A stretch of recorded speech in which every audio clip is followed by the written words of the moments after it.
We are beginning. So hello everyone. Good morning to all. Yes. तो अब आपको पता है अपना कुछ ताबड़तोड़ एमटीपी होने वाला है जीएसटी में. करेक्ट. तो मीनिंग देयर बाय जितनी भी बातें जीएसटी में आपने प्रैक्टिस करी है, सीखी है, अब नॉर्मल क्लासेस आपने पूरी तरीके से देख ली. अब जो अपना सीरीज चलेगा वो एमटीपी का सीरीज चलेगा, जहाँ पे पूरे जीएसटी एज अ होल को रियल टाइम एग्जामिनेशन बेसिस पे अगर वे ऐसा पेपर आपके सामने आ जाए तो किस तरीके से आपकी तैयारी रहती है उसका मोर और लेस डिस्कशन रहेगा.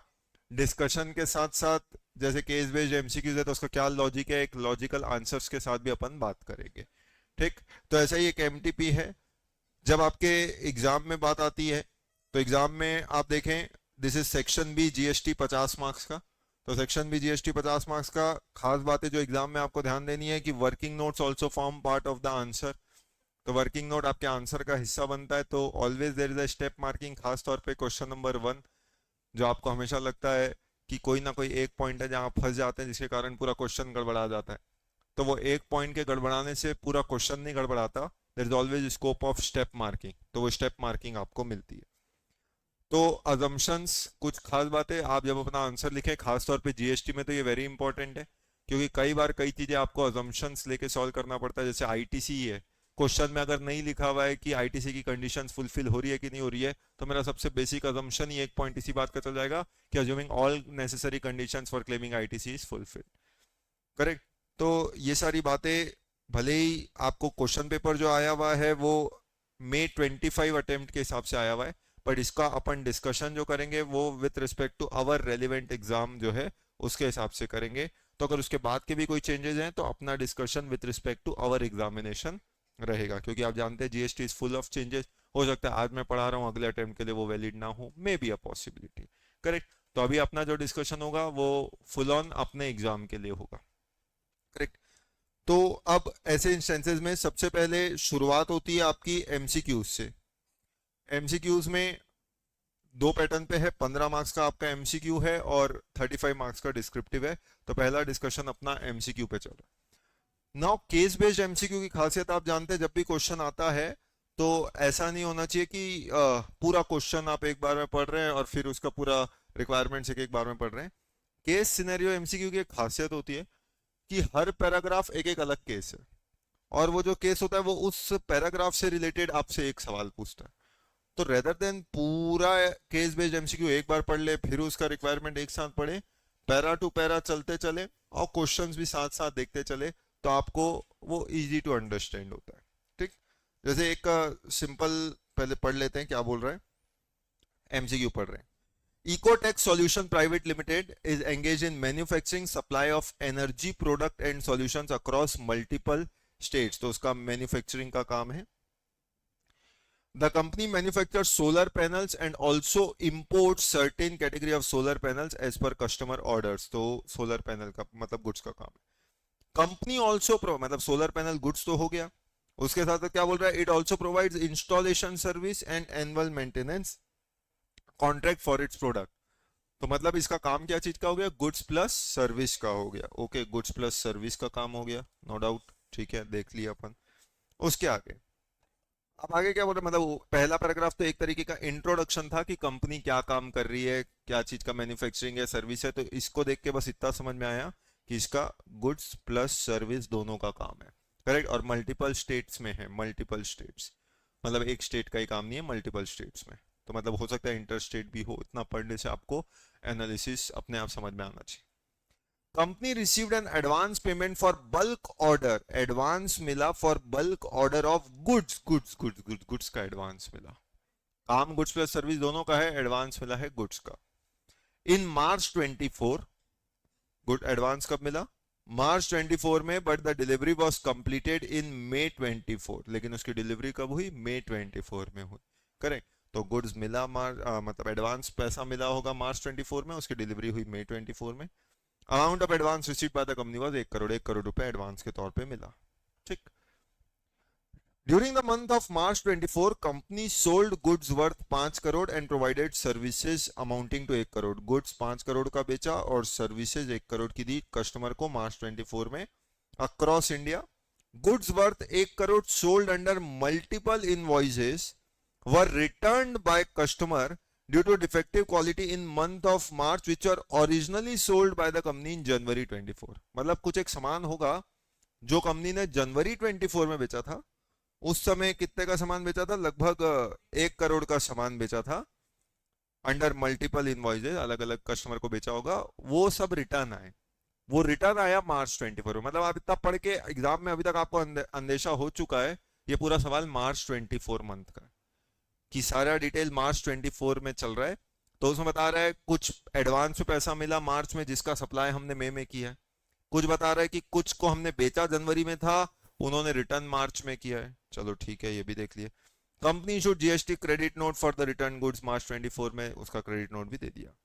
Company incurred an amount of 5 lakh रुपया on repair of return goods to make them resaleable in market to customers other than relatable parties. Related party को छोड़ के, मतलब को जो गुड्स मिले थे उसके रिपेयर करके 5 लाख रुपए खर्चा आया रिपेयर में, और उसके बाद वो गुड्स को मतलब ताकि कंपनी आगे बेच सके, रीसेल कर सके। Further customer who return the goods, जो कस्टमर्स ने रिटर्न किया था गुड्स को, issued an invoice to Gujarat unit of company of 1 lakh for expense relating to return of goods. जिन्होंने वो गुड्स रिटर्न किया था, वो रिटर्न करने में उनको खर्चा आ गया था 1 लाख रुपए का। हो सकता है ट्रांसपोर्टेशन चार्जेस हो, फ्रेट चार्जेस हो, कुछ ऐसा 1 लाख का खर्चा आ गया था। तो हो सकता है कंपनी और उनके बीच में बात हुई थी कि भैया अगर गुड्स लौटा रहे हो तो फिर जो भी पैसा है वो सब हम देंगे, तो इसलिए उसने बिल कर दिया, 1 लाख रुपए खर्चा आया उसका। Correct. Goods were initially sold from Gujarat unit of the company but the same were returned to Maharashtra unit of the company. Sale हुआ था गुजरात यूनिट से, रिटर्न भेजा है आपने महाराष्ट्र यूनिट को, and subsequently moved by the company from Maharashtra to Gujarat unit, that is the original place of supply। मतलब कहानी क्या हुई होगी, बेचा गया था ओरिजिनली गुजरात से, जब कस्टमर ने रिटर्न किया उसने रिटर्न कर दिया महाराष्ट्र को, ये करने में उसको खर्चा आया होगा 1 लाख रुपए। अब उसके बाद जब उसने महाराष्ट्र को रिटर्न किया, क्योंकि वो गुड्स गुजरात का था, तो महाराष्ट्र वाली ब्रांच ने गुजरात वाली ब्रांच को वो गुड्स भेज दिए होंगे वापस से, मतलब ब्रांच ट्रांसफर किया होगा। Company is registered in both state, Gujarat Maharashtra दोनों जगह रजिस्टर्ड होगी, डिस्टिंक्ट पर्सन है। Based on the above facts और केस सिनेरियो मोस्ट अप्रोप्रिएट 1 से 6 तक के सवाल है। ये एक बार हमने पूरा एक ओवरव्यू पढ़ लिया ताकि एक फेयर इनफ आगे के क्वेश्चन में क्या क्या हो रहा है। अब जो जो एमसीक्यू आता है आपका पूरा फोकस, स्ट्रिक्ट फोकस उस पैराग्राफ पे चला जाना चाहिए, and that's how you frame an answer for a case based MCQ. जैसे कि पहला, at what point of time tax will be payable in relation to advance receive by the company of 1 crore. ये 1 करोड़ रुपए जो एडवांस मिला है company को, इसका टैक्स कौन से पॉइंट ऑफ टाइम पे पे करेगी, मतलब पॉइंट ऑफ टैक्सेशन पूछा, मतलब ये सवाल किसका हो गया, ये सवाल हो गया टॉपिक टाइम ऑफ सप्लाई का। अब टाइम ऑफ सप्लाई हुआ, ऑप्शंस क्या है वो सब बात की बात है, पहले वो पैराग्राफ पे जाते हैं जो एडवांस के बारे में बात करता था। मतलब एक एमसीक्यू आपका इस पैराग्राफ से आ गया, एमसीक्यू 1, दिस इज एमसीक्यू 1। अब इससे मुझे बताना है पॉइंट ऑफ टैक्सेशन क्या है। 1 करोड़ रुपया मिला मार्च में, वो सप्लाई हुआ मई में, तो इसका टाइम ऑफ सप्लाई अपना क्या बनना चाहिए, क्योंकि ये केस है गुड्स का, और जब भी गुड्स का है तो आप जानते हैं गुड्स के केस में नोटिफिकेशन नंबर 66 2017 लगता है, और 2017 केस में बोला जाता है कि in case of goods date of receipt of payment, मतलब जिस दिन पैसा मिलता है वो इररिलेवेंट होता है, जिस दिन सप्लाई होता है वो आपका point of taxation time of supply बनता है। तो इसका टाइम ऑफ सप्लाई क्या जाना चाहिए, इसका टाइम ऑफ सप्लाई ऑप्शन के हिसाब से देखिए, tax is payable at time of receipt of advance, नहीं। क्या tax is payable at time of supply of goods, जब सप्लाई हुआ था मई में, लग रहा है 50% of the tax is payable at time of receipt of advance, कहां से लेके आया, पूरे जीएसटी में कहीं ऐसा देखा है 50-50? 17 सबसेक्शन 4 वो तो अलग ही चीज है। अगर 50-50 की बात करें, बैंक को ऑप्शन दिया जाता है 50 आईटीसी लो और आईटीसी छोड़ो, वो अलग चीज है। ये ऐसा तो कोई कंसेप्ट कहीं है ही नहीं कि 50% अभी टैक्स दे दो। Tax is payable at time of issue of receipt voucher, तो ये तो अगर सर्विस होता तो बात अलग होती, बट ये भी नहीं है, तो ये केस तो है ही नहीं। तो इसका मतलब इसका आंसर क्या बैठता है, इसका आंसर 100% आपका बैठेगा, यानी ऑप्शन नंबर बी। यानी अगर लॉजिकल रीजनिंग की हम करें तो यानी ये सब रीजनिंग भी देखिए आपको सब मिल रहा है कि point of time of taxation क्या होगा। तो उसमें देखिए as per 66 2017 registered person are exempted from paying GST on date of receipt of advance. तो जब एडवांस मिलता है तब आपको टैक्स देने की जरूरत नहीं है, पर ये वाला एग्जेम्पशन केवल गुड्स के केस में। अगर ये चीज सर्विस का होता तो आप जानते हैं फिर टैक्स लग जाता मार्च 24 में। करेक्ट। गुड्स के केस में tax is payable at time of supply which is typically क्या है, date of issue of invoice और last date by which invoice ought to have been issued. ये वाली लाइन कहां से लेके आया, सेक्शन 12 सब सेक्शन 2 का क्लॉज ए। करेक्ट। तो केवल 12(2)(a) में निकलेगा। In this case advance of goods tax will be payable when goods are supplied, जो कि मई 24 था। तो इस केस में आंसर हो जाएगा आपका ऑप्शन नंबर बी। तो ये आपका बेसिक आंसर बन जाएगा। बोलो पहले वाले एमसीक्यू में कोई डाउट? बिल्कुल नहीं बनना चाहिए। तो 2 नंबर मिल गए अपने को, 2 नंबर मिल गए। यस, अपने को चेक करना है कितने एमटीपी अपन पास होते हैं। ठीक। Number two, total amount of supply during the month of March 24 to be reported in GSTR1 by the company. यानी GSTR1 में कितना रिपोर्टिंग होगा। जैसे पहला वाला क्वेश्चन टाइम ऑफ सप्लाई से आया, तो दूसरा वाला क्वेश्चन किससे आ गया, रिटर्न फाइलिंग। चैप्टर भी देखते चलिए कि किस चैप्टर से सवाल है। तो ये रिटर्न फाइलिंग से सवाल आ गया कि GSTR1 में कितना रिपोर्ट करेंगे मार्च 24 में। सवाल आया, पहले ही कंक्लूजन में जंप नहीं करना, सीधा उस पैराग्राफ में जाके दोबारा उस पैराग्राफ को पढ़ना चाहिए। एक बार आपने जनरली शॉर्ट में पढ़ लिया पूरा फटाफट, अब जो क्वेश्चन आ रहा है वो क्वेश्चन से रिलेटेड पैरा में तुरंत जाइए। अब आपको पता है टोटल सप्लाई कितना आ रहा है, तो ये अब आपको पूछ रहा है एमसीक्यू नंबर 2 इस पैरा से। एमसीक्यू नंबर 2 जो कि आ रहा है सप्लाई टॉपिक से, जो पूछ रहा है रिटर्न टॉपिक से, जिसमें अब आपसे पूछ रहा है कि GSTR1 में सप्लाई कितना होगा फॉर दैट पर्टिकुलर मंथ। तो अब उस महीने में सप्लाई कितना होगा ये कैलकुलेट करना है। तो company sold goods worth 5 crore बोल रहा है मार्च में, तो गुड्स सेल हुआ 5 करोड़, ये मेरा एग्रीगेट टर्नओवर का हिस्सा होगा। यस। उसके बाद बोल रहा है provided services amounting to 1 crore, तो सर्विस भी आएगा, सर्विस भी दिख रहा है 1 करोड़ रुपए, तो सर्विस भी 1 करोड़ होना चाहिए। क्या ये सब GSTR1 में जाएंगे? ऑब्वियस सी बात है। The goods worth 1 crore sold under multiple invoices were returned by customer। मैंने उनको बेचा था जनवरी में, तो जनवरी में वो सेल दिखा होगा, और जनवरी में जो सेल दिखा उसका रिटर्न आया मार्च में। मार्च में जब रिटर्न आया तो मैंने एक डॉक्यूमेंट इशू किया होगा which would have been credit note under section 34। तो मैंने क्रेडिट नोट इशू किया होगा। तो जो क्रेडिट नोट दिया होगा इसके लिए तो मैंने टैक्स इनवॉइस दिया था, इसके लिए टैक्स इनवॉइस गया होगा। उसके बाद सेल्स रिटर्न आया है -1 करोड़, इसके लिए आपने डॉक्यूमेंट दिया होगा क्रेडिट नोट। ठीक। तो ये भी हमने कंसीडर कर लिया। विच वर ओरिजिनली सोल्ड, तो company issued GST credit note, ये तो हिंट कर दिया, ये नहीं भी लिखा होता तो आपको पता होना चाहिए था। अच्छा, उसके अलावा जो एडवांस मिला था 1 करोड़ वो दिखाएंगे। तो गुड्स का केस है तो वो एडवांस आता नहीं, सर्विस का होता तो ये एडवांस को आप जोड़ते।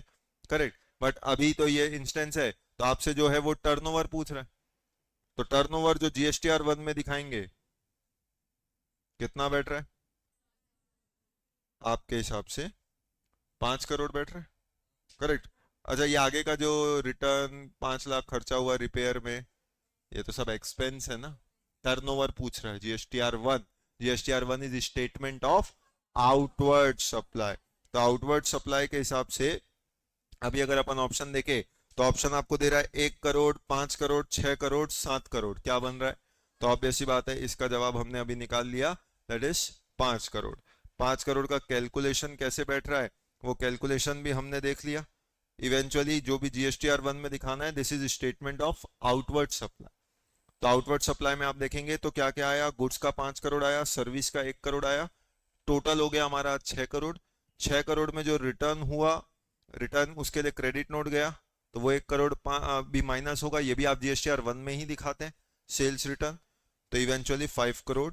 जो एडवांस था 1 करोड़ का वो रिपोर्ट नहीं होगा GSTR1 इन मार्च, क्योंकि उसमें कोई टैक्स लायबिलिटी है ही नहीं, गुड्स के केस में नोटिफिकेशन 66, तो वो रिपोर्ट करने की जरूरत नहीं है।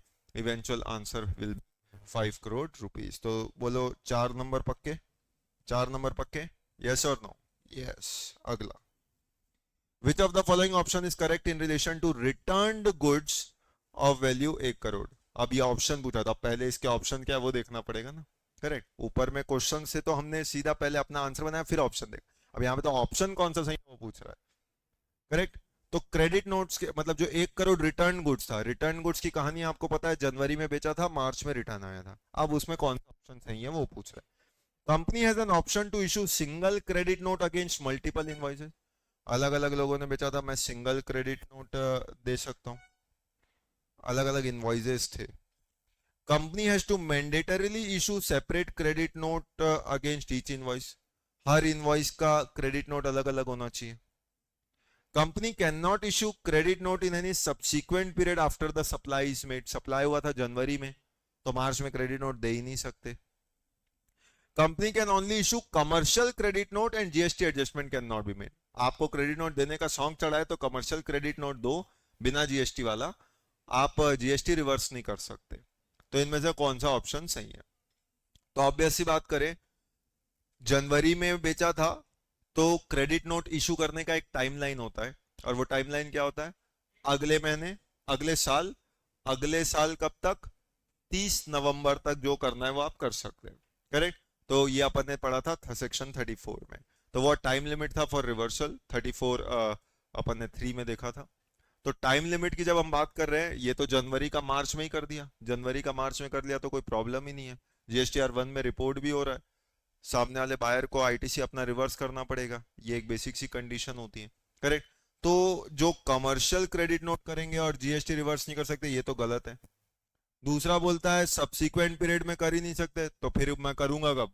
तुरंत जिस मैंने बेचा उसी मैंने रिटर्न होना जरूरी होता है क्या? इसके लिए ये टाइमलाइन के अंदर है, तो ये भी ऑप्शन गलत है। अब दो बातें बैठती हैं, एक है company has option to issue single credit note against multiple invoices. मान लो मैंने 10 अलग अलग बिल में बेचा था, क्रेडिट नोट भी 10 होने चाहिए कि मैं वो 10 का एक सिंगल क्रेडिट नोट दे सकता हूँ। करेक्ट? तो आज मैं सिंगल क्रेडिट नोट दे सकता हूँ, प्रोवाइडेड मैं अजम्पशन ले रहा हूँ कि ये जिनको मैंने बेचा है वो व्यक्ति एक ही है। अगर व्यक्ति अलग अलग होंगे तो कंसोलिडेट नहीं कर पाऊंगा। करेक्ट? लेकिन दूसरा ऑप्शन बोलता है company has to mandatorily issue separate credit note against each invoice. तो ये मैंडेटरी तो हो ही नहीं सकता। पहले था कि हर इनवॉइस का क्रेडिट नोट अलग होना चाहिए, पर वो तो अब है ही नहीं। वो नहीं है तो ये भी नहीं हो सकता, और नहीं हो सकता तो अपने आप ऑटोमेटिकली इस अजम्पशन पे कि जो मल्टीपल इनवॉइसेस थे उसमें रेसिपिएंट एक ही था, तो मैं क्या कर सकता हूं? मैं क्रेडिट नोट एक सिंगल कर सकता हूं। हर बिल का हर क्रेडिट नोट अलग हो ये जरूरी नहीं है। मैं कोई दुकान से गया था, 10 अलग अलग बार मैंने उससे सामान खरीदा, तो जब जब खरीदाऊंगा उसने मुझे इनवॉइस दिया होगा। फिर बाद में कुछ सामान मेरे को लौटाने थे, तो मैंने हर बिल से कुछ दो दो सामान लिए और वो ले जाके इकट्ठा रिटर्न कर दिया। तो रिटर्न कर दिया तो क्या हुआ? 10 क्रेडिट नोट अलग थोड़ी बनाएगा, वो तो सबका एक साथ लेके एक सिंगल क्रेडिट नोट दे देगा।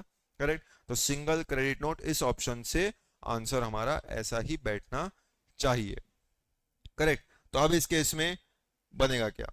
एज पर सेक्शन 34 यानी रेफरेंस तक अगर हम पहुंच पा रहे हैं तो इसका मतलब we are in a right track. तो सेक्शन 34 ऑफ द सीजीएसटी क्या बोलता है? Registered person who has supplied goods and subsequently finds that taxable value or tax charge is more than the actual or if goods are returned can issue credit note। तो ये कब credit note issue करते हैं उसके scenario बता रहे हैं, जैसे sales return is one of such case. Law allows for single credit note to be issued in respect of one or more tax invoices pertaining to a tax invoice. तो आप single credit note पे चल सकते हो। There is no mandatory requirement to issue separate credit notes for each invoice. Thus, the credit note issued in March 24 for the goods sold in January 24 is within the prescribed time limit। Time limit आप जानते हैं क्या थी? Time limit आपकी 30 नवंबर थी, तो it is issued within the given time। given time पे issue हुआ, इसलिए company has option to issue single credit note against multiple invoices. ये हमारा आंसर एकदम फिट बैठा। करेक्ट? तो ये ऑप्शन भी हमारा डन अप हो गया। तो 2 2 2 6 नंबर। करेक्ट? तो देखिए 6 नंबर जो है आपने मतलब within a span of 10 minutes exam hall में पा लिए। ठीक? आगे, in case return goods are sold by the company to customers. अगर रिटर्न गुड्स जो है are sold by company to customers other than related party, value of supply of such goods under GST shall be. मतलब ये वाला तीसरा वाला सवाल अगर चैप्टर से रिलेट करें तो ये हो गया आपका टैक्स इनवॉइस वाला। चौथा वाला अगर रिलेट करें तो वैल्यू ऑफ सप्लाई। आप क्या बोल रहे हैं? अगर रिटर्न गुड्स कंपनी बेच देती है, जो 1 करोड़ का सामान वापस आया, कंपनी ने उसमें 5 लाख रिपेयर कुछ खर्चा किया और फिर आगे उसको बेचा है, तो अगर return goods are sold by the company to customers other than related party, value of supply of such goods under GST will be, तो वैल्यू क्या रहेगा? Number 1 equivalent to original value of supply, जो शुरुआत का 1 करोड़ था वो रहेगा। Equivalent to original value of supply plus cost incurred on making the goods reusable, तो original value 1 crore plus 5 lakh, 1 crore 5 lakh. 110% of the original value of supply plus cost incurred on making the goods, पुराना जो cost था उसका 110% plus जो 5 लाख रुपए खर्चा हुआ वो, या transaction value subject to the condition mentioned in 15 subsection 2। अब ऑब्वियस सी बात है, आपके लिए ये बोनस इसलिए बन गया, आपके लिए ये सवाल बोनस इसलिए बन गया क्योंकि बाकी चीजें आपके सिलेबस में नहीं है, इसलिए बाकी ऑप्शन आपको समझ में ही नहीं आ रहा है, पर ये बाकी सारे ऑप्शन भी काम के। अगर यही सवाल फाइनल में आता तो शायद आप गलत जवाब टिक करके आ जाते। क्यों? क्योंकि कई बार excessive studies harmful for health. तो आप ये देख रहे होंगे 110% किधर से आ गया, किधर से आ गया, ये सब जानना है तो आपको फाइनल पहुंचना पड़ेगा, जहां पे बोलता है कि अगर वैल्यू ऐसे नहीं निकाल सकते तो फिर पिछले वाले से जिससे खरीदा था वो जितने में खरीदा था उसका 110% ले लो, वो आपका वैल्यू ऑफ सप्लाई माना जाता है। तो इसलिए क्योंकि अभी आपने पढ़ा नहीं है इसलिए आपका दिमाग एकदम शांत बैठा है, लेकिन जब पढ़े हुए होते तो डेफिनेटली आपका दिमाग इस ऑप्शन पे कूदता और आप उसको टिक करके आ जाते सीए फाइनल के अटेम्प्ट में 4 months later. Correct correct, 4 month बाद फाइनल है नहीं बोल रहा हूं, जो अटेम्प्ट होता फिर उससे 4 मंथ्स लेटर हो जाते आप, ठीक, फाइनल में। तो इसलिए क्वेश्चन में क्लियर कर दिया अदर देन रिलेटेड पार्टी। तो जब अदर देन रिलेटेड पार्टी होता है तो हम जानते हैं वैल्यू ऑफ सप्लाई क्या होता है। Value of supply is a transaction value which is price actually paid payable where seller buyer are unrelated and price is the sole. यहां पे एक कंडीशन वो ऑटोमेटिकली फुलफिल कर दिया, सेलर बायर अनरिलेटेड है और मैं बेचूंगा तो price has to be the sole consideration. तो अगर वो होगा तो मेरा value of supply is the transaction value. तो ऑटोमेटिकली मेरा आंसर ऑप्शन डी हो गया, इंटर लेवल के लिए ऑटोमेटिक हो गया। ये एमसीक्यू एक्चुअल में फाइनल लेवल का, ठीक। तो इसलिए इस केस में तो आपके लिए ये इजी गोइंग हो गया ऑप्शन नंबर डी। तो ऑप्शन नंबर डी में अगर आप देखें तो वो वही देखिए बता रहा है कि वैल्यू ऑफ सप्लाई क्या होगा as per section 15, transaction value होगा। ट्रांजैक्शन वैल्यू जहां पे प्राइस एक्चुअली पेड और पेबल लेते हैं, बस शर्त वही होनी चाहिए, सप्लायर रेसिपिएंट रिलेटेड नहीं होनी चाहिए, प्राइस सोल कंसिडरेशन को दोनों कंडीशंस क्वेश्चंस ऑटोमेटिकली फुलफिल करके दे रहा है। तो ये वाला पार्ट भी आपका बन गया। पांचवा, which of the following option is correct in relation to invoice of 1 lakh issued by customer for expenses relating to return goods। 1 lakh का जो इनवॉइस याद करिए जो कस्टमर ने इशू किया था, correct, for the expenses relating to return goods. तो again कौन सा ऑप्शन सही है, फिर ऑप्शन पढ़ना पड़ेगा। Company shall be eligible to avail full ITC. Company को वो 1 लाख में जो उसने टैक्स चार्ज किया होगा कस्टमर ने, कस्टमर भी मान लो रजिस्टर्ड व्यक्ति होगा तभी ऐसा कर रहा होगा, तो कस्टमर ने जो टैक्स चार्ज किया होगा कंपनी को उसका आईटीसी मिलेगा, option 1। Company shall not be allowed to avail ITC, company को उसका आईटीसी नहीं मिलेगा 1 लाख पे जो टैक्स चार्ज हुआ। Company shall not be allowed to avail ITC in excess of 50% of the tax amount charge. जितना भी टैक्स चार्ज करेगा आप आधा लो आधा छोड़ दो, बैंक है ये, correct. Company shall be allowed to claim ITC only if it has not issued any credit note to the customer against such return goods। अगर आपने वो क्रेडिट नोट नहीं दिया होता 1 करोड़ का तो ये 1 लाख रुपए पे जो जीएसटी आ रहा है वो मिलेगा। ये क्या चीज को क्या से रिलेट कर आ रहा है, मतलब ऑलरेडी कंफ्यूज्ड दिमाग को और कंफ्यूज कर रहा है ये एग्जाम हॉल में, करेक्ट। एक भी ऑप्शन काम का नहीं है सिवाय पहले। कहने का मतलब ट्रांजैक्शन क्या हुआ वो आपको अगर क्लियर है, मैंने 1 करोड़ का सामान आपको वापस भेजा, इसके लिए आप मुझे क्या करोगे, क्रेडिट नोट दोगे। क्रेडिट नोट दोगे, आप अपना जीएसटीआर 1 में टैक्स कम करोगे, मैं उस 1 करोड़ से रिलेटेड आईटीसी अपना रिवर्स करूंगा। ये काम हो गई वो 1 करोड़ का सामान जो वापस हुआ उसकी। फिर एक दूसरा ट्रांजैक्शन हो रहा है जहां जो ये मैंने आपको गुड्स भेजा उसका खर्चा आ गया था 1 लाख रुपए, तो वो 1 लाख रुपए के लिए मैंने आपको बिल किया और वो 1 लाख के बिल पे मैंने आपसे जीएसटी चार्ज किया। अब मैंने आपसे जीएसटी चार्ज किया तो मेरा आउटवर्ड सप्लाई है ना, ये मैं अपने जीएसटीआर 1 में दिखाऊंगा और कोई ऐसी चीज तो वापस नहीं कर रहा हूं जिसका आईटीसी ब्लॉक है। कुछ ऐसा तो क्वेश्चन में दिया नहीं है कि वो 17(5) का केस है, तो मैं आपको जो दे रहा हूं अगर वो ब्लॉक नहीं है तो मतलब इट इज एलिजिबल आईटीसी, और एलिजिबल आईटीसी है तो आप पूरा उसका आईटीसी लीजिए ना, कौन रोक रहा है। तो ऑप्शन 2 बोलता है आईटीसी नहीं मिलेगा, ये तो तब होता है जब ब्लॉक हो। ऑप्शन 3 बोलता है 50-50 लेंगे, ये बैंक के केस में होता है, वो भी जब बैंक ऑप्शन ऑप्ट करे, वो केस ये है नहीं, करेक्ट। और चौथा तो अलग ही कहानी बोलता है, करेक्ट, कि अगर वो 1 करोड़ का क्रेडिट नोट नहीं दिया होते तो ये 1 लाख का आईटीसी, मतलब तो मेरे को उसका आईटीसी मिल जाता। तो 1 लाख का टैक्स का आईटीसी देने के लिए मैं 1 करोड़ का टैक्स छोड़ दूं, मतलब इसका सजेशन ऐसा है।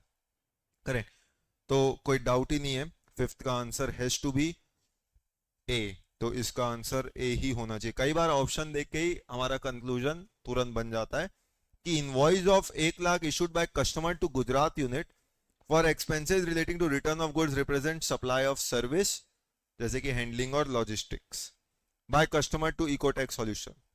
ये आपको एग्जाम में तो सब नहीं है, लेकिन आपका लॉजिक क्लियर है, ताकि इस टाइप का सवाल कोई आ जाए तो आप इस लॉजिक से उस सवाल को भी एग्जाम में बना सकते। इसलिए आपको केस सिनेरियोस के भी सजेशंस आंसर के तौर पे हम डिस्कस कर रहे हैं।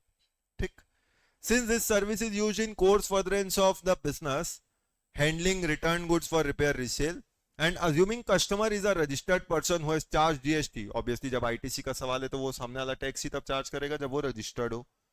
Ecotech would generally be eligible to avail full ITC, तो कंपनी को पूरा आईटीसी मिलेगा, तो company shall be eligible to avail full ITC. 10 number हो गए क्या?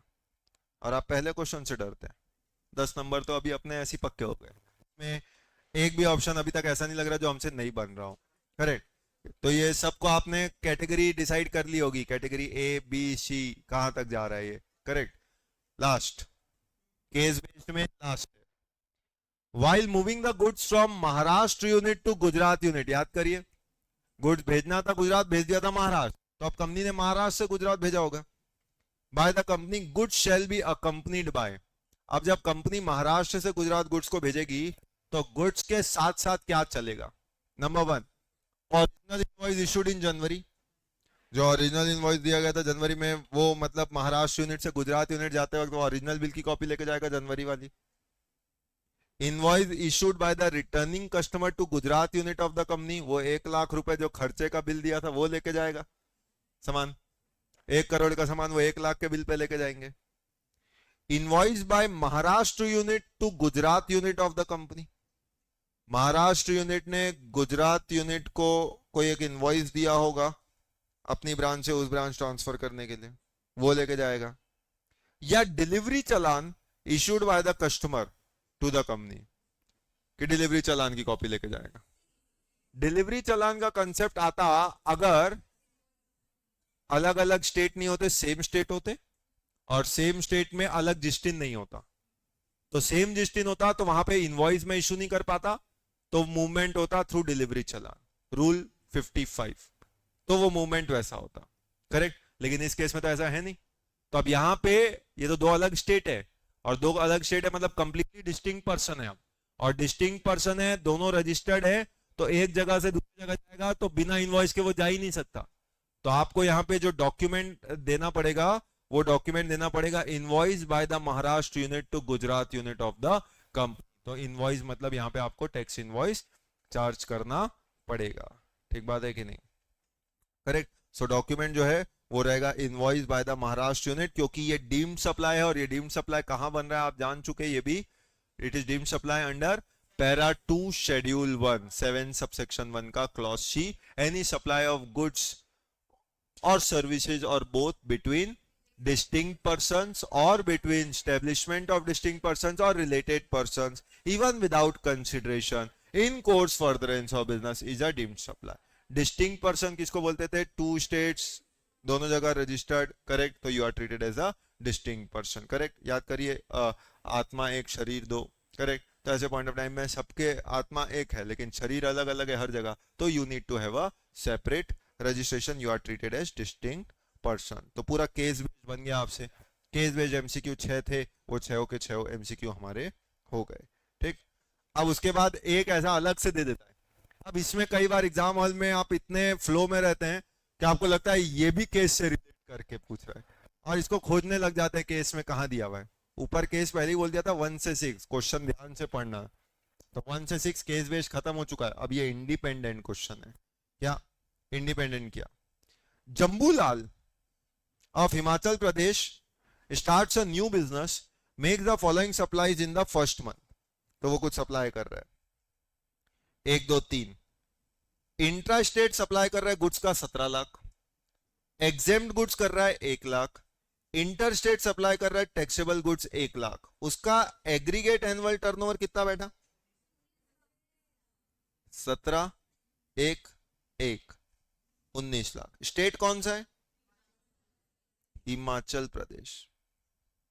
पहले तो थोड़ा हिमाचल पे अगर फोकस करें, क्या हिमाचल वो 4 स्टेट की कहानी में आता है? अपनी 4 स्टेट, 4 स्टेट मतलब मामी नागपुरा, तो मामी नागपुरा मतलब मणिपुर, मिजोरम, नागालैंड। उसमें तो कहीं नहीं आ रहा, उसमें नहीं आ रहा, मतलब बात खत्म हो, ओके इसके बाहर हो गया। करेक्ट। दूसरा अरुण मेघा की कहानी, क्या अरुण मेघा में हिमाचल आया? अरुण तेलंगाना, सिक्किम, मेघा उत्तर, पौंडीचेरी, तो उसमें कहीं हिमाचल है ही नहीं। हिमाचल है नहीं मतलब हिमाचल एक नॉर्मल स्टेट है, तो ऐसे स्पेशल कैटेगरी है, लेकिन इस पर्पज के लिए नॉर्मल हो गया। अब नॉर्मल में क्या होगा? गुड्स का काम है तो 40, सर्विस का काम है तो गुड्स प्लस सर्विस का काम है तो करेक्ट। तो इस केस में लायबल टू ऑब्टेन रजिस्ट्रेशन, क्या इसको रजिस्ट्रेशन कराना पड़ेगा? टर्नओवर 20 के अंदर है तो आप कैसे फंस जाएंगे एग्जाम में, आप लोगों को पता है? अगर आपका एक वर्ड पे फोकस नहीं गया तो, वो था इंटर स्टेट। इंटर स्टेट आते ही आप जानते हैं कौन सा सेक्शन लग गया? Section 24, case of compulsory registration हो गया। किस स्टेट का है? ऐसी तैसी करा है, अगर इंटर स्टेट किया है तो लाइबल फॉर कंपलसरी रजिस्ट्रेशन है, क्योंकि गुड्स का काम है। सर्विस होता तो फिर भी वो रिलैक्सेशन मिल जाता, थ्रेशोल्ड का बेनिफिट मिल जाता, लेकिन गुड्स है तो mister Jambulal is liable to obtain registration, क्योंकि थ्रेशोल्ड 10 लाख क्रॉस हो गया। 10 लाख तो कोई लिमिट ही नहीं था भाई, 10 लाख मामी ना पूरा पे होता है। Jambulal is not liable as he makes exempt supply, सिर्फ 1 लाख का एग्जेम्प्ट सप्लाई किया इसलिए लाइबल नहीं है रजिस्ट्रेशन के लिए। Jambulal is liable to obtain registration as he makes inter state supply of goods. इतना पढ़ने के बाद भी एग्जाम हॉल में अगर आपको ये रिकॉल नहीं हो रहा है ये वाला पॉइंट, तो मतलब माय बेस्ट विशेस। करेक्ट, तो ये ऑप्शन तो है ही 100%। Jambulal is not liable to obtain registration as threshold of 20 lakh is not crossed. तो ज्यादातर लोग इस सी और डी में फंस जाएंगे। देखेंगे 19 लाख है, हाँ 20 के अंदर है, हिमाचल वो कहानियों में नहीं आता। करेक्ट, तो ऐसे पॉइंट ऑफ टाइम में अगर आपने ऑप्शन डी को टिक किया तो चौथा ऑप्शन टिक किया, 4 महीने आगे खसक गए। ठीक, तो इसलिए you have to be very cautious. ये सब तोहफे के नंबर हैं जो आपको छोड़ने नहीं चाहिए। तो 2 मार्क्स मिलते सीधा आपको। Last, Simmo Singh, a resident of Punjab, is having a residential property in Amritsar, Punjab, which has been given on a rent, to family for 72 lakhs per annum for residence purpose. Residence purpose के लिए दिया गया है 72 lakhs per annum, मतलब महीने का 6 लाख रुपए किराए पे दिया गया। 6 लाख रुपए महीने का किराए में घर दिया गया है, आपकी जानकारी के लिए। करेक्ट, इसलिए नाम भी दिया हुआ है सिम्मो सिंह। करेक्ट, उसने किराए पे दिया। Determine whether Simmo is liable to pay GST on such rent, क्या इस पे जीएसटी लगेगा? घर किराए पे दिया, 6 लाख रुपए में 6 लाख रुपए महीना किराया है, 72 lakh renting of residential dwelling. Correct, अब रेंटिंग ऑफ रेसिडेंशियल ड्वेलिंग आप जानते हैं एक फंसता है ये रिवर्स चार्ज में। करेक्ट, तो एक फंसता है रिवर्स चार्ज में, रिवर्स चार्ज में फंसता है एंट्री 5AA। तो एक है 5AA जो बोलता है कि रेंटिंग ऑफ रेसिडेंशियल ड्वेलिंग किया गया, तो रजिस्टर्ड पर्सन हो या अनरजिस्टर्ड पर्सन हो, अगर किसी रजिस्टर्ड पर्सन को प्रॉपर्टी किराए पे देते हो तो रिवर्स चार्ज लगेगा, and it is the registered person who is liable to pay tax, मतलब recipient is the person liable to pay tax. लेकिन वो रेसिडेंशियल प्रॉपर्टी का यूज नॉन रेसिडेंशियल होना चाहिए। अगर रेसिडेंशियल ड्वेलिंग का यूज रेसिडेंस है तो वो तो आप जानते हैं एग्जेम्प्ट है। 5AA आरसीएम का होता है, तो आप जानते हैं एक है एंट्री 12, एंट्री 12 जो कि एग्जेम्पशन में डील किया जाता है, और उसमें बेसिकली हमने देखा था renting of residential dwelling for residential purpose is basically exempt. तो यहां पे क्लियर कर रहा था कि ये रेंट जो आप दे रहे हो फॉर रेसिडेंस पर्पस है, मतलब बिजनेस के लिए नहीं दिया जा रहा है, और बिजनेस के लिए नहीं दिया जा रहा है तो इसलिए this has to be exempt.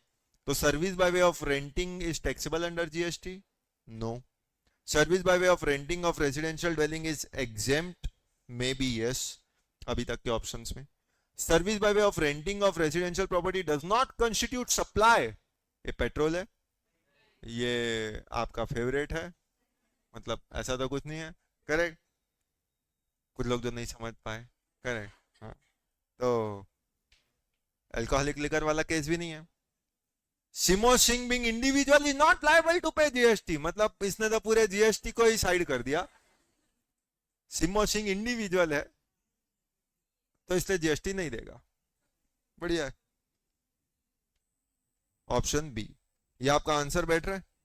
तो अगर आंसर बैठ रहा है, तो अगर आप इसमें देखें, तो ऑप्शन में देखें, तो दो चीजें आपको रिकॉल होनी चाहिए। एज आई सेड, दो चीजें आपको एग्जाम में रिकॉल होनी चाहिए। एक है एंट्री 5AA और एक है नोटिफिकेशन 12/2017 जो एग्जेम्पशन का है, जो क्या बोलता है, service by way of renting of residential dwelling for use as residence. तो फॉर यूज एज रेसिडेंस को है एग्जेम्प्ट होता है। जो 18 जुलाई 2022 है, इसी में जो चेंज आया था वो था कब रिवर्स चार्ज लगता है, कि रजिस्टर्ड पर्सन अगर वो बिजनेस पर्पस के लिए लेता है तो रिवर्स चार्ज लगता है। तो इस केस में वो रेंटिंग कर रहा है पर रेसिडेंस पर्पस के लिए कर रहा है, तो जो फैमिली को दे रहा है ये तो अजम्पशन ले रहा है अनरजिस्टर्ड है। मैं बोलता हूँ रजिस्टर्ड भी होता तो कोई फर्क नहीं पड़ता अगर रेसिडेंशियल पर्पस था तो इसलिए इवेंचुअली फाइनल आंसर हमारा बनेगा it is exempt under GST. तो वो चीज क्या बन जाएगी, एग्जेम्प्ट बन जाएगी। तो बोलो एमसीक्यू पूरे 15 नंबर के तैयार, 15 नंबर के एमसीक्यू पूरी तरीके से तैयार हो गए, एमसीक्यू सारे बन गए। यस, तो केस भी देख लिया, इंडिविजुअल भी देख लिया, कोई बात नहीं। अब उस पे आते हैं जिसको आपको लगता है कि ये हमारा क्या बिगाड़ लेगा।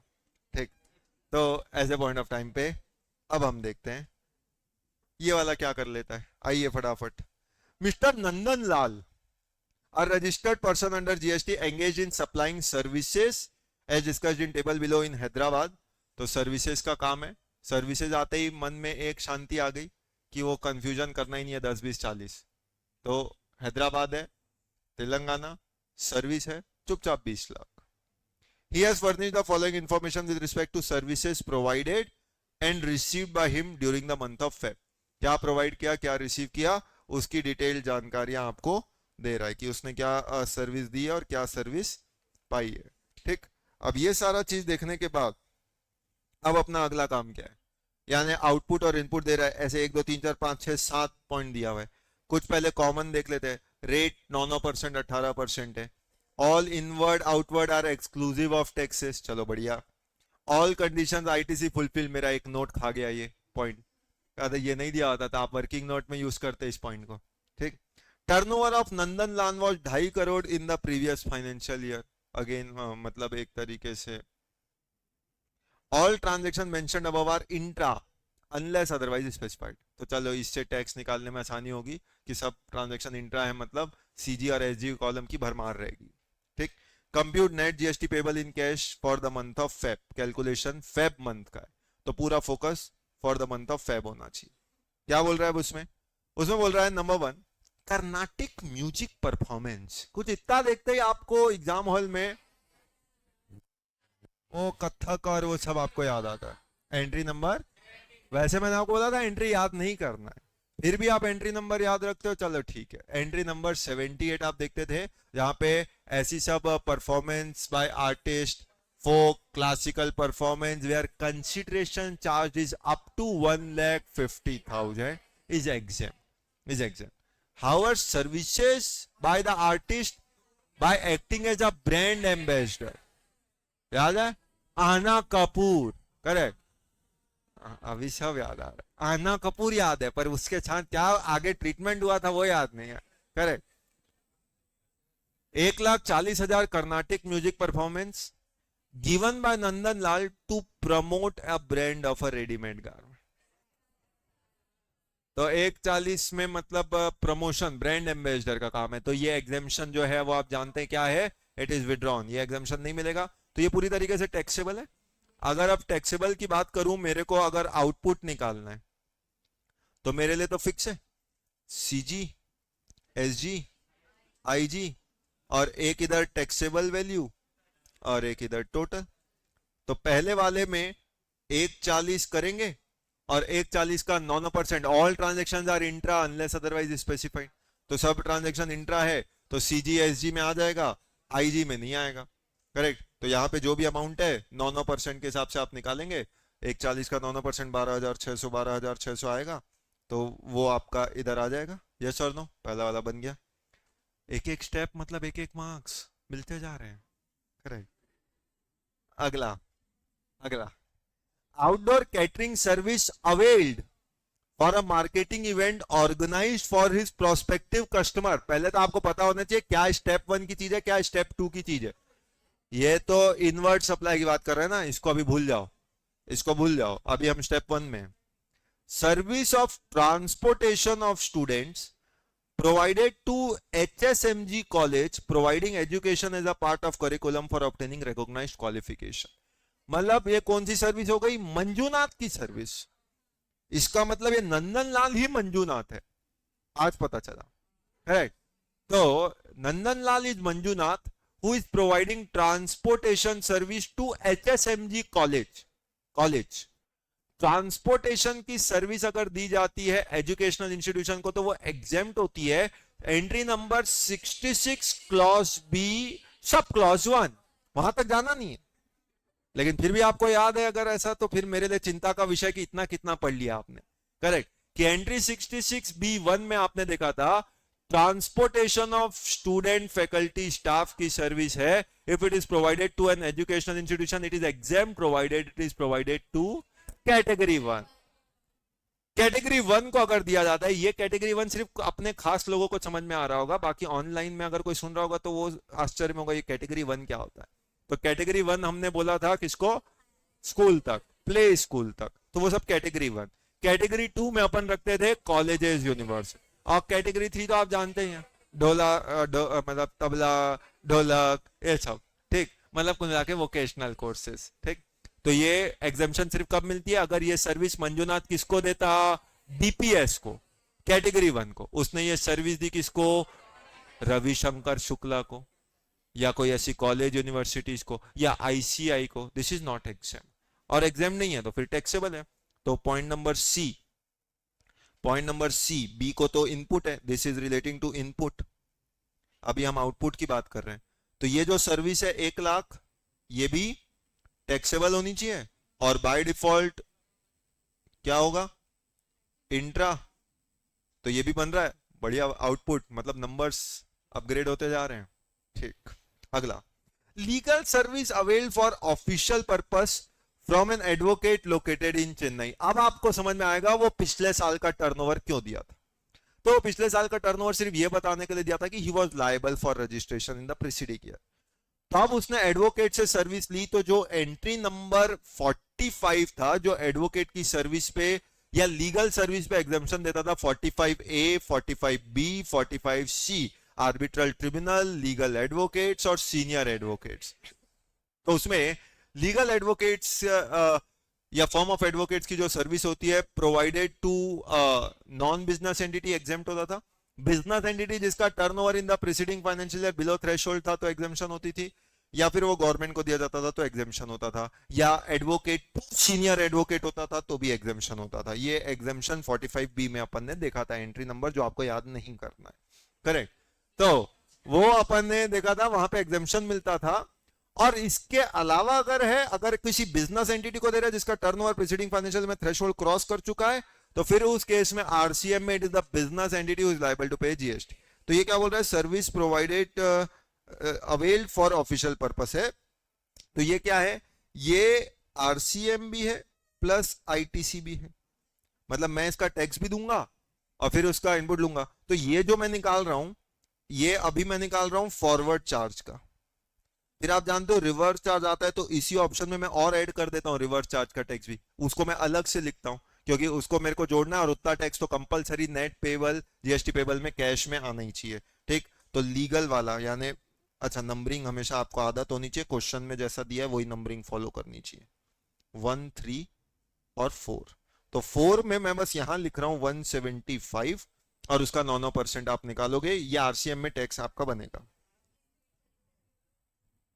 इंटरस्टेट है, अच्छा ये इंटरस्टेट है तो ये इधर कैंसिल हो जाएगा और ये इधर आ जाएगा, 175 का 18%।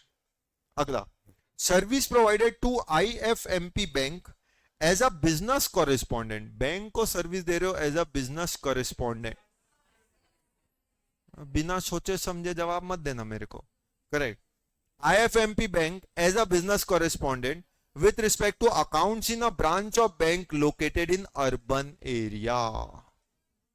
अब आप जानते हैं अगेन बिजनेस कॉरेस्पॉन्डेंट की सर्विस जो है जो रूरल एरिया में दी जाती है टू अ बैंकिंग इंस्टीट्यूशन, उसके लिए एग्जेम्पशन जो है वो अवेलेबल होती है, करेक्ट। तो वो एग्जेम्पशन जो थी वो वहां पे अवेलेबल होती है, I preferably entry number 39, correct, but वो जाने दो। तो अब उसमें एग्जेम्पशन जो होता था वो मिलेगा, दिस इज अर्बन ब्रांच, तो अर्बन ब्रांच है तो वो एग्जेम्पशन तो मिलने से रहा, एग्जेम्पशन नहीं मिलेगा। अब एग्जेम्पशन नहीं मिलेगा तो थोड़ा रिवर्स चार्ज को याद करते हैं। रिवर्स चार्ज कब लगता था?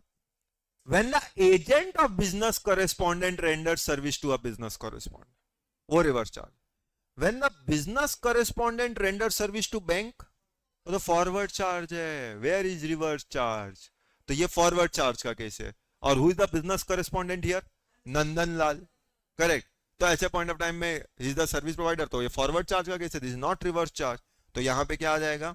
पॉइंट नंबर 5 चुपचाप 2 लाख रुपए इधर आ गया, और ये 2 लाख रुपए जो आप दे रहे हो इसमें अगेन 9% के हिसाब से 18,000 बोलो बन रहा है। सब सारे प्रोविजंस रिकॉल हो रहे हैं? यस, मजा आ रहा है सर। उसके बाद recovery agent service provided to a car dealer, तो रिकवरी एजेंट की सर्विस जो कार डीलर को दी जा रही है 15,000 रुपए रिकवरी एजेंट की सर्विस। अगेन रिवर्स चार्ज तब होता है अगेन जब ये बैंकिंग वगैरह को देते हैं, अगेन ये फॉरवर्ड चार्ज का केस होगा, तो ये 15,000 पे फॉरवर्ड चार्ज होगा। उसके बाद general insurance taken on a car, ये आईटीसी से रिलेटेड है, इसको देंगे। तो आउटपुट तो अपना इतना ही है, आउटपुट तो अपना इतना ही है, तो ये अपना आउटपुट बैठ जाएगा। इसका मतलब अगर आप देखें तो अब हमारा फोकस करें तो चेक करिए, ये हमने आउटपुट पे लिया, ये हमने आउटपुट पे लिया, करेक्ट, कॉलेज वाला, ये आपने आउटपुट पे लिया, ये भी रिकवरी एजेंट के आउटपुट में लिया, ये आपका टोटल आउटपुट आ गया। That is very much simple, clear. Output आने के बाद रिवर्स चार्ज में एक अपन ने लीगल वाला लिया, लॉयर वाला, ये रिवर्स चार्ज में है, तो ये आपका आरसीएम का टोटल आ गया, करेक्ट। तो ये पहला टोटल आ गया, ये दूसरा टोटल आ गया, ये टोटल जीएसटी पेबल आपका आ गया, ठीक। ये अपना स्टेप 1 है, इफ यू कुड रिमेंबर। तो ये स्टेप 1 सॉल्व करने का तरीका होता है, फॉरवर्ड चार्ज हमने अलग निकाला, रिवर्स चार्ज अलग निकाला, स्टेप 1 का टोटल आ गया। अब इसके अगेंस्ट में मेरे पास आईटीसी क्या क्या है? एक फूड कैटरिंग वाला था, क्या उसका आईटीसी मिलेगा? ब्लॉक होता है, तो वो आईटीसी ब्लॉक है। उसके बाद एक लीगल सर्विस था, तो केवल लीगल सर्विस का ही आईटीसी मिलेगा, फूड वाला तो मिलेगा नहीं, ब्लॉक, करेक्ट। रीजन आप जानते हैं, फूड कैटरिंग ब्लॉक होता है 17(5)(b), इतना बोलोगे आप एग्जाम में 17(5)(b)(1). अब आपको धीरे धीरे लग रहा है कि हम क्या क्या पढ़ चुके हैं और किस कहां तक पढ़ चुके हैं। तो 17(5)(b)(1 में आप उसे ब्लॉक बोलेंगे। लीगल सर्विस जो है आईटीसी, आप उसका क्लेम करेंगे, तो ये मिल चुका। उसके बाद एक जो जनरल इंश्योरेंस बोल रहा है, कार सीटिंग कैपेसिटी 5, ये भी ब्लॉक होता है। ये किधर ब्लॉक होता है भैया? 17(5), एक था ए, एक था AA, एक था AB। 17(5)(AB) में ये ब्लॉक हो गया इंश्योरेंस का, करेक्ट। और कुछ है ही नहीं, तो आपका इनपुट बस वो आरसीएम वाला ही बचा, आरसीएम वाला इनपुट बचा। अब क्या करना है? अब तो बड़ा सिंपल है। अब फॉरवर्ड चार्ज वाला जो आउटपुट था उससे आप 31,500 आधा आधा बांट के कर सकते हो, जिस रेशियो में चाहो कर सकते हो, मैनर ऑफ यूटिलाइजेशन। तो 40,950, 40,900 अंडर फॉरवर्ड चार्ज। गलती यहाँ पे आप आईजीएसटी भी ले लोगे और सब खेल खत्म कर दोगे। आईजीएसटी वाला रिवर्स चार्ज वाला था, करेक्ट। तो ये फॉरवर्ड चार्ज से आपने ये आधा आधा बांट लिया, तो इतना आपका टैक्स बना अंडर फॉरवर्ड चार्ज, और ये टैक्स अंडर रिवर्स चार्ज है ही आपका। तो this is the minimum amount to be paid in cash, इतना मिनिमम कैश में पे होगा, मतलब होगा, बात खत्म, करेक्ट। मतलब सोचिए क्वेश्चन नंबर 1 जिससे आपको सबसे ज्यादा डर लगता है वो हो गया, पूरी तरीके से बन गया हमारा सॉल्व। यस, अगला अगला फटाफट। LSP और registered supplier sold a machine to Balwant limited, machine बेच रहा है, provides the following information in this regard, क्या क्या जानकारी दे रहा है? 1 2 3 4 5 नंबर का सवाल हो गया। Price of the machine is net of subsidy received, ओहो हो, ये लाइन आते ही आपको एग्जाम हॉल में गूस बम्स मिलते हैं, correct. Determine the value of supply, ये पूरा वैल्यू ऑफ सप्लाई का सवाल आ गया, ठीक। By LSP to Balwant, number 1 price of the machine excluding taxes दिया हुआ है 20,000, excluding taxes and other charges mentioned at 2 और 3। तो टैक्स और अदर चार्जेस छोड़ के 20,000 रुपए है, तो वैल्यू ऑफ सप्लाई 20,000 से चालू होता है। Third party inspection charges Such charges were payable by LSP, but the same has been directly paid by Balwant to the inspection agency and not recorded in the invoice. तो ये आप जानते हैं, this is obligation of supplier paid by 15 subsection 2 का clause B, तो उसमें ये 6000 add हो जाने. Freight charges for delivery of machine, LSP has agreed to deliver the goods, तो इसका मतलब ये एडिशन हो गया 15 to C, 1000 रुपए वहां पे ऐड हो गया, करेक्ट. तो टोटल हो गया 27,000 रुपए अभी तक. Subsidy received from state government on sale of machine under skill development program which is directly linked to the price. State government से सब्सिडी मिल रहा है और इधर बोल रहा है ऊपर जो प्राइस ऑफ मशीन है इज नेट ऑफ सब्सिडी, मतलब ये 5,000 20,000 में माइनस हो के आया है. तो हो के आया है तो अब 5,000 ऐड करना पड़ेगा कि नहीं करना पड़ेगा. तो 15 to E, क्योंकि ये गवर्नमेंट से सब्सिडी है तो इसलिए गवर्नमेंट वाली सब्सिडी एड बैक नहीं होगी. Discounted 2% is offered to Balwant on the price above and recorded in invoice, मतलब ये डिस्काउंटेड टाइम ऑफ सप्लाई हो गया 15(3)(a. तो 2% किसका, 20,000 का. 20,000 का 2% मतलब 400 रुपए. तो ये 400 रुपए आपका माइनस होगा. 400 रुपए माइनस करके अगर आप देख लें तो 20 6 27 में से 26,600, ऐसा कुछ आंसर बैठ रहा है क्या आपका भी? क्या अपना आंसर ऐसा आ रहा है क्या? अपने को नहीं पता, मुझे नहीं पता आंसर क्या है. 26,600 आंसर आ गया. इसका मतलब सारे ट्रीटमेंट तक आप पहुंच चुके. रीजन 15 to ABCDE जो बनाना था बना चुके. यस, तो पहला 15 मार्क्स का क्वेश्चन आपने अंदर कर लिया. ठीक, अगला फटाफट question number 2. State the person liable to pay GST in the following independent services. Following independent service में person liable to pay GST कौन है वो बताना है. Number 1, Sapna builders registered in Haryana rented out 20 residential units owned by it in Jain Society to Anant Technology, an IT-based company registered in the state of Haryana for accommodation of employee. मतलब service provider कौन है?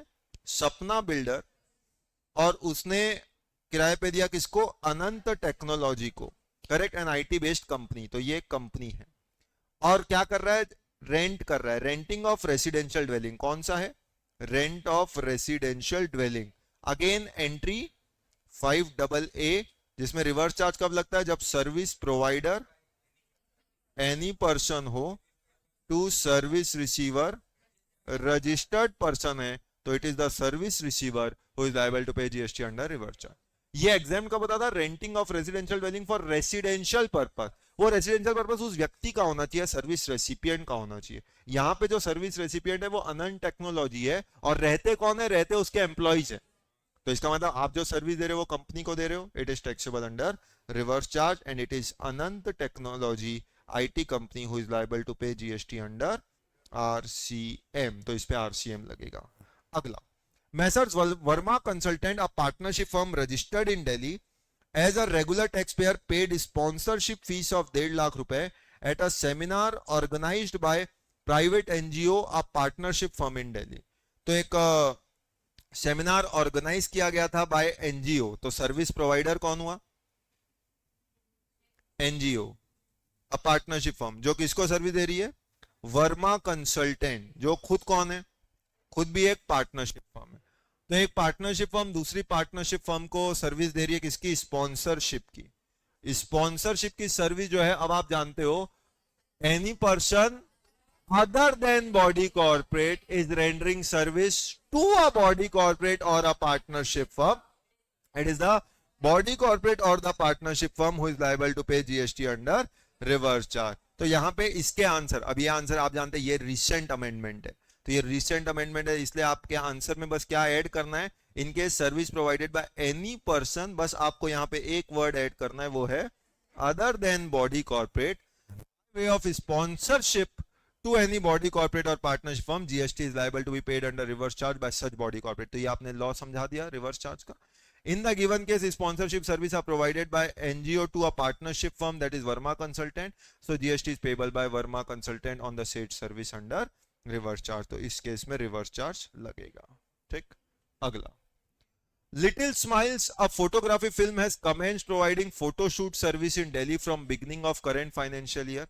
तो current financial year से चालू हुआ. 5 minute बढ़ेगी class. It has provided the following details of turnover for various quarters till दिसंबर 24.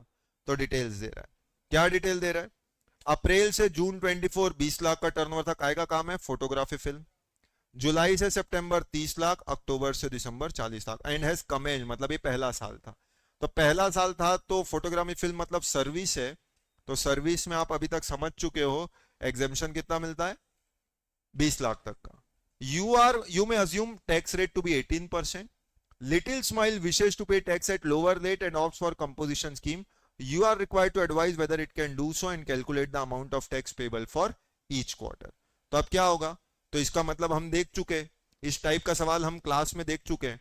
अप्रैल से जून 20 लाख है, एग्जेम मतलब नॉट लायबल टू रजिस्टर, इसमें तो आपको कोई टैक्स ही देने की जरूरत नहीं होती है। उसके बाद जुलाई से सितंबर 30 लाख, इसमें आप कंपोजिशन स्कीम ऑप्ट करेंगे, कौन सी वाली, 10(2)(a), जिसमें रेट होगा 6%, तो 30 लाख का 6% मतलब 1,80,000, इतना आप टैक्स पे करोगे। फिर अब टर्नओवर आपका 50 क्रॉस हो चुका है, अब आप डिस्क्वालीफाई हो गए कंपोजिशन स्कीम से, माता रानी कृपा। अक्टूबर से दिसंबर अब 40 लाख का बेचा, अब आप नॉर्मल डीलर हो, और नॉर्मल डीलर हो तो अब आप टैक्स पे करोगे 18% से, तो 40 लाख का 18% मतलब 7,20,000, तो ये आपका टोटल टैक्स लायबिलिटी आएगा in the simple case. Similar question हमने कर रखा है। अगला, mister Sohan a trader registered under GST in Delhi is engaged in wholesale business of toys for kids, तो उसका होलसेल बिजनेस है टॉयज का। Mister Roshan is registered under GST in Patiala.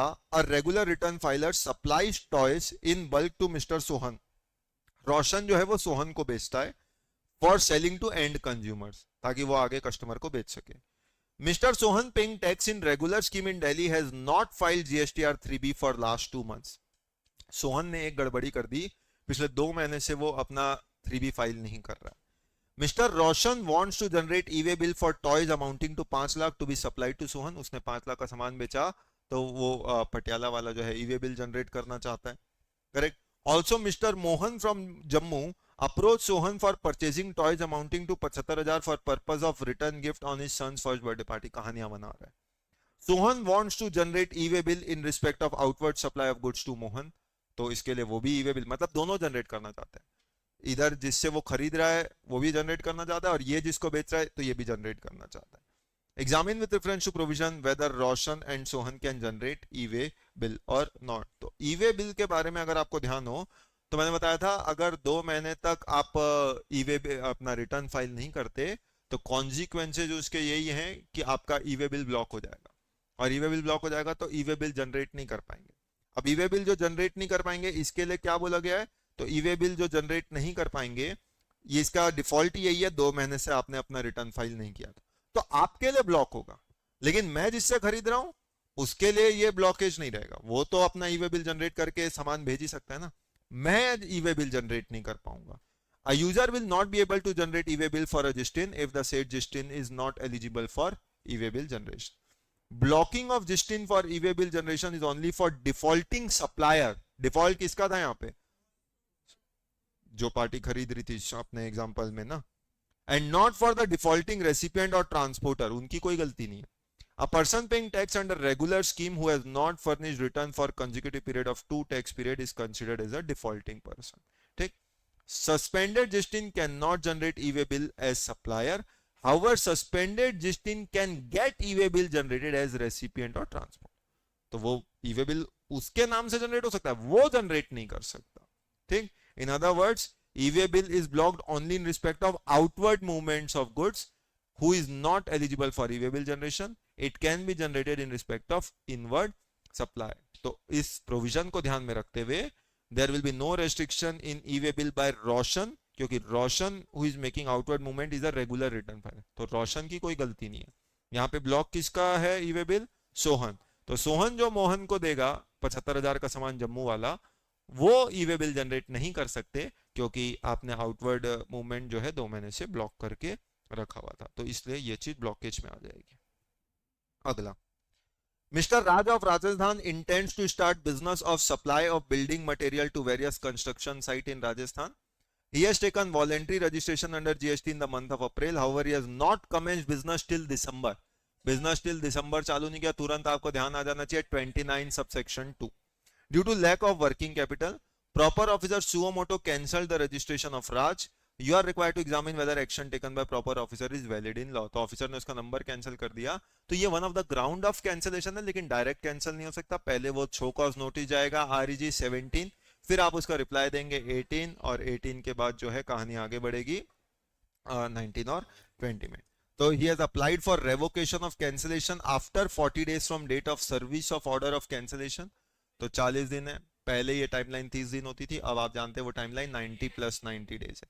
Department contents that application for revocation of cancellation can be made only within 30 days. ये पुराना law है, correct. From date of service of order of cancellation you are required to comment upon validity of contention. तो दो चीजें हैं, पहला whether action taken by proper officer is valid, ऊपर जो कैंसिलेशन था, और दूसरा अबाउट रेवोकेशन। तो कैंसिलेशन और रेवोकेशन के ऊपर सवाल है, दोनों का लॉ हम जानते हैं। कैंसिलेशन के लिए ग्राउंड ऑफ कैंसिलेशन क्या है? One of the ground is 6 महीने तक अगर आप बिजनेस चालू नहीं करोगे तो ये ग्राउंड ऑफ कैंसिलेशन है। लेकिन इन view of above mention provision, suo motu cancellation is valid since mister Raj voluntary registered person has not commenced business with in 6 months. कि अज्यूमिंग वो प्रोसेस जो है ऑफिसर ने फॉलो किया होगा, तो सुओ मोटो कैंसिलेशन वैलिड है, correct. लेकिन जहां कैंसिलेशन होता है तो रेवोकेशन के लिए टाइमलाइन होता है 90 days from date of service of order of cancellation, और वो 90 days can be further extended to a period not exceeding 180 days. तो ये जो 90 डेज के अंदर अप्लाई किया रेवोकेशन के लिए, तो जो डिपार्टमेंट का कहना था कि आप नहीं कर सकते, केवल 30 दिन का टाइम है, वो कंटेंशन वैलिड नहीं होता, that contention is not valid, ठीक। प्लेस ऑफ सप्लाई, तो सीधा सीधा सवाल है, सीधा सीधा लॉ का ही सवाल। Goods purchased by over the counter in one state and transported to other state, मतलब over the counter, over the counter मतलब आप जानते हैं 10(1) CA, उसके बारे में लिखना है। या फिर what would be the place of supply of service provided by event management company for organising sporting event for sports federation held in multiple state. तो रजिस्टर्ड होगा तो लोकेशन ऑफ रेसिपिएंट, रजिस्टर्ड नहीं होता तो फिर आप जानते हैं place where event is held. Multiple है तो फिर जनरली एक्सेप्टेड अकाउंटिंग प्रिंसिपल के बेसिस में होगा। Amount available in electronic credit ledger can be used for making payment of any tax under the GST law. Amount available in credit ledger, कोई भी tax, output forward charge tax, reverse charge के लिए use नहीं हो सकता, और बाकी तो कोई इंटरेस्ट पेनाल्टी वगैरह के लिए यूज वैसे भी नहीं हो सकता, करेक्ट। तो ये अपन ने विद ऑप्शन वाले क्वेश्चंस और ये सारी बातें भी हमने पूरा डिस्कस किया। तो ये हमारा आज का डिस्कशन था MTP का with respect to GST, correct. तो चलो इतना ही, दैट्स इट।